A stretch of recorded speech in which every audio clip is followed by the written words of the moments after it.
Viva পরীক্ষায় এক মেয়েকে প্রশ্ন করা হলো, আপনি লাইফে কয়টা রিলেশন করেছেন? প্রশ্নটির জবাবে মেয়েটি মুচকি হেসে বলল, এই প্রশ্নটির জবাব একমাত্র আমার বাবা দিতে পারবে, আর তাই আমি আমার বাবাকে ফোন দিতে চাই। সবাই মেয়েটির এমন উত্তর শুনে খুব বেশি অবাক হয়ে গেল।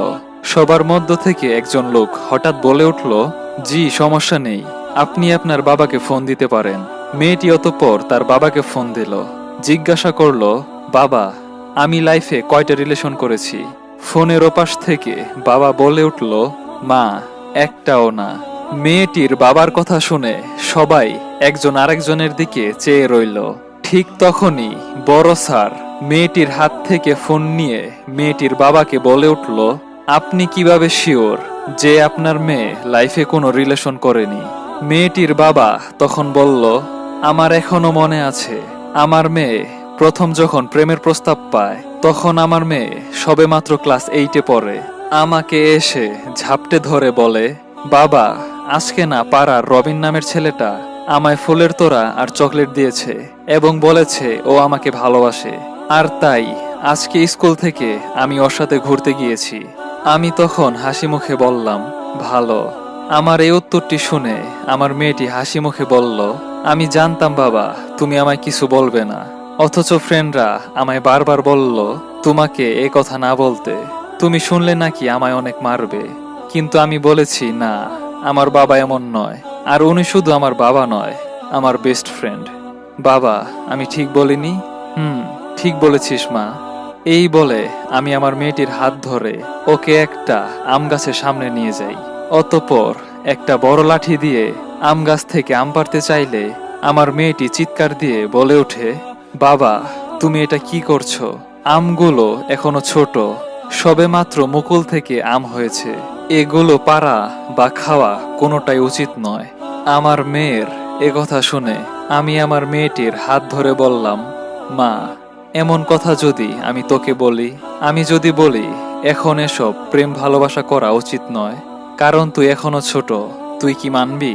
এই আমগুলো এখন যেমন খাওয়া যাবে না, আর কেউ খেলেও তা স্বাস্থ্যের পক্ষে ক্ষতিকর, ঠিক তেমনি এই বয়সে প্রেম ভালোবাসাও তোর ভবিষ্যতের জন্য ক্ষতিকর।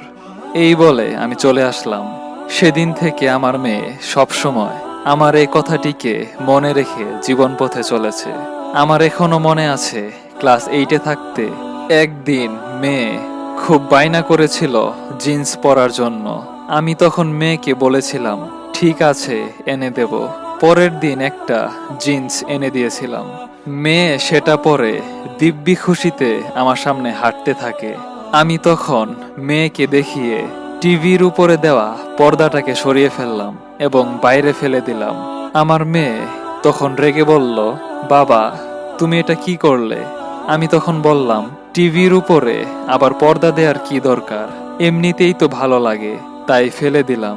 আমার মেয়ে তখন বলল, উফ বাবা, তুমি জানো না টিভির উপর পর্দা না দিলে ময়লা বা ধুলাবালি পড়ে? আমি তখন মেয়েকে হেসে বললাম, ঠিক তেমনি অশালীন পোশাকে নারীর সৌন্দর্য নষ্ট হয়ে যায়, ধুলাবালি পড়ে। আর সেই ধুলাবালি কি জানিস মা? পাড়ার বখাটে ছেলেদের খারাপ দৃষ্টি আর বাজে মন্তব্য, আর রবিন নামের হাজারো ছেলের আবেগকে প্রেম নামে প্রকাশ করে হাজারো মেয়ের সুন্দর ভবিষ্যৎ নষ্ট করা। সেদিন থেকে আমার মেয়ে আজ পর্যন্ত কখনোই অশালীন পোশাক পরেনি। এভাবেই আমার মেয়েটার ভুলগুলোকে আমি একটু একটু করে ঠিক করে দিয়েছি বিধায় আজ আমার মেয়ে একজন উচ্চশিক্ষিত ব্যক্তি, এবং আজ আমি বুক ফুলিয়ে রাস্তায় হাঁটতে পারি। আসলে স্যার, আমাদের পিতামাতার সন্তানের সাথে সম্পর্কটা একটা বেস্ট ফ্রেন্ডের মতো হওয়া উচিত। জীবনটা জটিল নয় স্যার, অল্প বয়সী ছেলে মেয়েগুলো জীবনটাকে জটিল করে ফেলে একজন মা বাবা নয়, একজন বেস্ট ফ্রেন্ডের অভাবে। প্রতিনিয়ত ভার্চুয়ালে ছেলে মেয়েগুলো তাদের মনের কথা প্রকাশ করে। কেন জানেন স্যার? কারণ তাদের এই কথাগুলো শোনার জন্য আমাদের যথেষ্ট সময় নেই। তাই তো হাজারো ছেলে মেয়ে ভুল পথে গিয়ে সুসাইড করে। আমার মেয়ে কেন ভুল পথে যায়নি জানেন স্যার? কারণ আমি ওর বাবা নয়, বেস্ট ফ্রেন্ড ছিলাম। কথাগুলো শুনে বড় স্যার নিশ্চুপ হয়ে গেল। টপ টপ করে তার চোখের জলগুলো গড়িয়ে পড়ল। হঠাৎ মোবাইল থেকে নিজের মেয়ের একটি ছবি বের করে কাতর স্বরে বলে উঠল, সরি মা, আমাকে মাফ করে দিস। আমি তোর বাবাই রয়ে গেলাম, তোর বেস্ট ফ্রেন্ড হতে পারলাম না। আর তাই তো তুই জীবনটাকে জটিল করে ফেললি এবং ক্রমশ আত্মহত্যার কাছে নিজেকে বিলিয়ে দিলি। সরি মা, সরি।